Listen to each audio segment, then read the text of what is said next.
Hello wonderful friends, welcome to Joy, Love, Grace, inspiration and guidance to empower your life. My name is Ho Leung. In today's vlog I want to talk a little bit about relationships.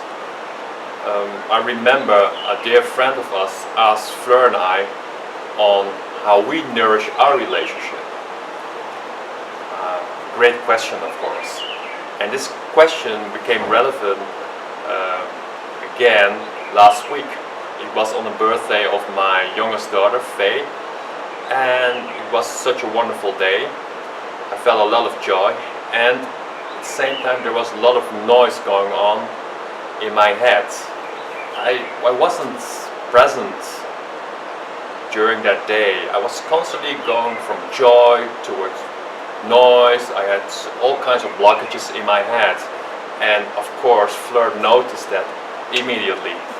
So that evening we had a conversation about it, and it was such a wonderful conversation. I think conversation, a loving, open conversation, is one of the keys in a relationship. Today I'd like to share some ways in how Fleur and I nourish our relationship. So I just mentioned one, to have an open conversation. Another one is to really listen. We call it the art of listening. Just to, when Fleur talked about that day, that birthday of Faye, which is a very special day, I listened. And also vice versa, when she asked me something, I had the opportunity to respond, and she listened to me. So that felt really comfortable and really supporting. A second thing that is relevant in our relationship is vulnerability. Sorry, it's a difficult word for me to pronounce, but being vulnerable.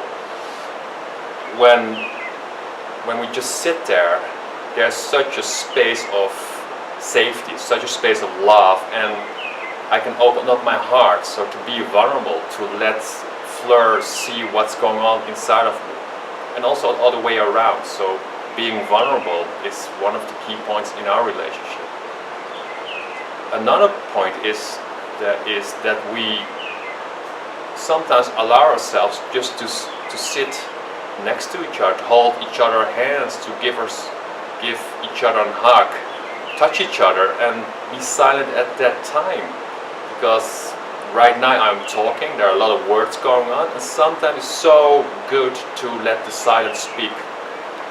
So to nourish and to let the energies play and co-create and harmonize the feelings. So touch, authentic touch. Another way in how Fleur and I our relationship is to do fun things. Like a month ago we decided to go to Cuenca. Cuenca is just a wonderful town, city actually here in Ecuador. It's like a European city, it's got a great vibe, and it's completely different from where we live now. It's such a natural here, so much beauty, and you hear the noise of the river on the background. And we went to the city and to experience city life again. It was so nice to go with Fleur and also the children.